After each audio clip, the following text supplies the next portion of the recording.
মহানবী মোহাম্মদ সাল্লাল্লাহু আলাইহি ওয়াসাল্লাম কেবল প্রাপ্তবয়স্ক অবস্থায় নয়, তার শৈশবেও ঘটে অসংখ্য অলৌকিক ঘটনা, যা তার ভবিষ্যৎ নবুয়তের স্পষ্ট ইঙ্গিত হিসেবে বিবেচিত। তার জন্ম থেকে শুরু করে কৈশোর পর্যন্ত প্রতিটি ধাপেই রয়েছে মহান আল্লাহর বিশেষ রহমত ও সুরক্ষা। আজকের এই ভিডিওতে আমরা শুনব সেই বিস্ময়কর ঘটনাগুলো, যা শুধু ইতিহাস নয়, ঈমানকে আরও মজবুত করে। নবী করিম সাল্লাল্লাহু আলাইহি ওয়াসাল্লাম জন্ম নেন এমুল ফিল, হাতির বছর। সে বছর আব্রাহা কাবা ধ্বংস করতে আসলে আল্লাহ আকাশ থেকে পাঠান এবাবিল পাখির ঝাঁক, যারা পাথর নিক্ষেপ করে তার বাহিনী ধ্বংস করে দেয়। এটি ছিল নবীর আগমনী বার্তার প্রথম অলৌকিক চিহ্ন। জন্মের মুহূর্তেই নূরের আলো। হজরত আমেনা রাজিয়াল্লাহু বর্ণনা করেন, নবীর জন্মের সময় এমন একটি নূরের আলো বের হয়েছিল, যা দূর স্বামী প্রাসাদ পর্যন্ত আলোকিত করে। এই ঘটনাটি ইঙ্গিত দেয় যে এই শিশুটি পৃথিবীতে এসেছে অন্ধকার দূর করে আলোর বার্তা দিতে।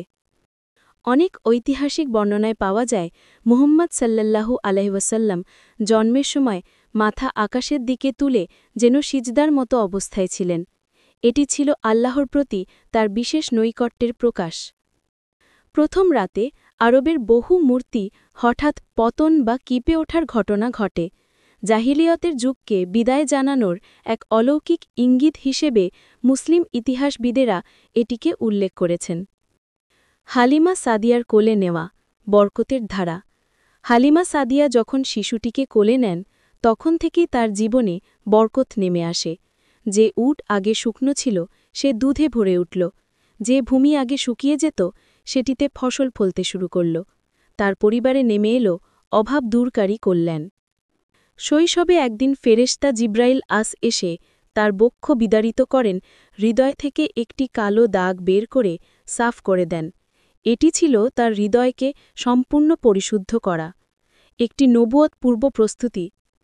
হালিমার পরিবার বর্ণনা করেন, যখন ছোট নবী হাঁটতেন, তখন মাথার ওপর একটি মেঘ তাকে অনুসরণ করে ছায়া দিত। এমনকি ব্যবসায়ীগণও পরে এই ঘটনা লক্ষ্য করেন। ব্যবসায়ীদের দেখা নূরের রেখা। মালিক ও অন্যান্য ব্যবসায়ীরা একবার দেখেন মুহাম্মদ সাল্লাল্লাহু আলাইহি ওয়াসাল্লামের মাথার পেছন থেকে যেন একটি নূরের রেখা উঠছে।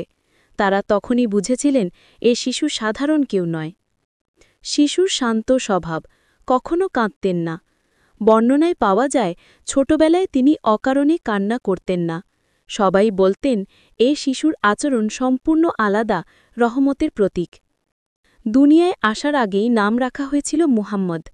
আরব দেশে এই নাম প্রায় অজানা হলেও নবীর জন্মের আগে স্বপ্নে তার দাদা আব্দুল মুত্তালিব এই নাম শুনেছিলেন। মুহাম্মদ অর্থ যাকে বারবার প্রশংসা করা হয়।